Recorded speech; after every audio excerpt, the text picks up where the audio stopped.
എൻ്റെ നിമിത്തം നിങ്ങളെ പഴിക്കുകയും ഉപദ്രവിക്കുകയും നിങ്ങൾക്കെതിരെ എല്ലാ തിന്മയും കളവായി പറയുകയും ചെയ്യുമ്പോൾ നിങ്ങൾ ഭാഗ്യവാന്മാർ.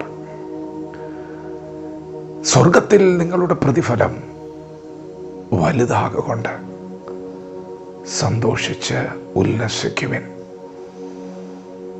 ദൈവത്തിൻ്റെ മാറ്റമില്ലാത്ത വചനം ശ്രദ്ധിക്കുന്ന പ്രിയപ്പെട്ടവരെ, നിങ്ങൾ യേശുവിൽ വിശ്വസിച്ച നിമിത്തം യേശുവിൻ്റെ നാമത്തെ പ്രതി മറ്റുള്ളവരുടെ പരിഹാസവും പഴിയും നിന്ദയും ഒക്കെ സഹിക്കുന്നുണ്ടോ? ഇന്ന് പകൽ നിങ്ങളോടൊരു ദൂതുണ്ട്. നിങ്ങൾ ഭാഗ്യവാന്മാരാണ്. ദൈവം പറയുന്നത് സന്തോഷിക്കുവാനാണ്. സന്തോഷിച്ച് ഉല്ലസിക്കുവിൻ എന്നാണ് ദൈവം പറയുന്നത്. ഇവിടെ മറ്റുള്ളവർ നമ്മെ പഴിക്കുമ്പോൾ, നമ്മെ ഉപദ്രവിക്കുമ്പോൾ നമുക്ക് പെട്ടെന്ന് വരുന്നത് വേദനയാണ്, വിഷമമാണ്, സങ്കടമാണ്. ദൈവം പറയുന്ന അങ്ങനെയല്ല. നിങ്ങൾ സന്തോഷിച്ച് ഉല്ലസിക്കുവിനെന്നാണ്. അതെങ്ങനെ കഴിയും? നമ്മെ മറ്റുള്ളവർ ഉപദ്രവിക്കുമ്പോൾ, പഴിക്കുമ്പോൾ, നിന്ദിക്കുമ്പോൾ, പരിഹസിക്കുമ്പോൾ എങ്ങനെ സന്തോഷിക്കാൻ പറ്റും? പ്രിയപ്പെട്ടവരെ, ദൈവമാണ് പറയുന്നത് നിങ്ങൾ സന്തോഷിച്ച് ഉല്ലസിക്കുവിൻ. നിങ്ങൾ ഭാഗ്യവാന്മാരാണ്. എന്തൊരു സന്ദേശമാണിത്! ഇങ്ങനെയൊക്കെ പറയാൻ ഈ ഭൂമിയിൽ ആർക്ക് കഴിയും? പ്രിയപ്പെട്ടവരെ, ദൈവം വെറുതെ പറയുന്നതല്ല. സ്വർഗത്തിൽ നിങ്ങളുടെ പ്രതിഫലം വലുതാകൊണ്ട്. ഇവിടെ കൊണ്ടൊന്നും അവസാനിക്കില്ല കേട്ടോ. ഇവിടെ കൊണ്ടൊന്നും തീരുന്നില്ല. ജീവിതം തുടങ്ങാൻ പോകുന്നേ ഉള്ളൂ. ഈ ഭൂമിയിലെ ജീവിതം 70 സംവത്സരം, ഏറെ ആയാലും 80. മരണത്തിനപ്പുറം നിത്യ യുഗങ്ങൾ നാം ജീവിക്കാൻ പോവുകയാണ്. നിങ്ങൾ യേശുക്രിസ്തു വിശ്വസിക്കുന്നവരാണെങ്കിൽ നിങ്ങൾക്ക് വേണ്ടി ദൈവം ഒരു ഭവനം ഒരുക്കിയിട്ടുണ്ട് സ്വർഗത്തിൽ.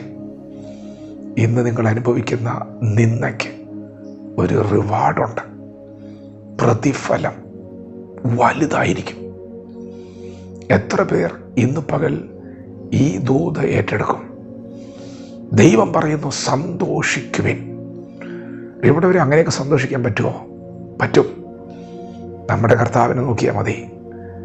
തന്നെ കാൽവറിയിൽ വളരെ മൃഗീയമായി അവർ പീഡിപ്പിക്കുമ്പോൾ, ഉപദ്രവിക്കുമ്പോൾ, പഴിക്കുമ്പോൾ, നിന്ദിക്കുമ്പോൾ, ആ നിന്ദകൾക്കും അപ്പുറം, ആ ദുഷികൾക്കും ഉപദ്രവങ്ങൾക്കും പരിഹാസങ്ങൾക്കും അപ്പുറം തൻ്റെ മുൻപിൽ വെച്ചിരുന്ന ഒരു സന്തോഷം നമ്മുടെ കർത്താവ് ഓർത്തപ്പോൾ അവൻ അപമാനം അലക്ഷ്യമാക്കിക്കൊണ്ട് മുൻപോട്ട് ചലിക്കാൻ തുടങ്ങി. പ്രിയപ്പെട്ടവരെ, നിങ്ങൾ നിന്ദിക്കപ്പെടുന്നുണ്ടെങ്കിൽ ദൈവം പറയുന്നു നിനക്കൊരു റിവാർഡ് വരുന്നുണ്ട്. സ്വർഗത്തിൽ നിന്റെ പ്രതിഫലം വലുതായിരിക്കും. അതുകൊണ്ട് ഇപ്പോൾ സന്തോഷിച്ച് ഉല്ലസിക്കുവിൻ. നിങ്ങൾക്ക് ലഭിക്കുവാനിരിക്കുന്ന പ്രതിഫലം മുൻപിൽ കണ്ട് ഇപ്പോൾ സന്തോഷിക്കുവിൻ.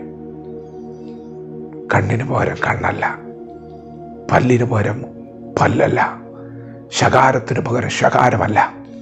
അതല്ല എന്നെ എൻ്റെ ഗുരു പഠിപ്പിച്ചത്. അവൻ അവരെ അനുഗ്രഹിച്ചു, അവൻ അവരെ സ്നേഹിച്ചു, അവൻ അവർക്ക് വേണ്ടി പ്രാർത്ഥിച്ചു. നിങ്ങളെ ഉപദ്രവിക്കുന്നവർക്ക് വേണ്ടി പ്രാർത്ഥിക്കുവിൻ. നിങ്ങളുടെ ശത്രുക്കളെ സ്നേഹിക്കുവിൻ. നിങ്ങൾക്ക് നിന്ദയുണ്ടെങ്കിൽ ദൈവം ഒരു ദൂത് കൈമാറുന്നു.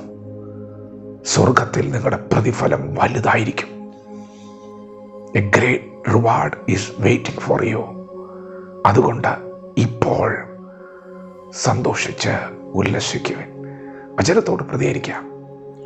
ദൈവം നമ്മെ ഓരോരുത്തരും പകൽ അനുഗ്രഹിക്കുവാനാകട്ടെ. ആമേൻ.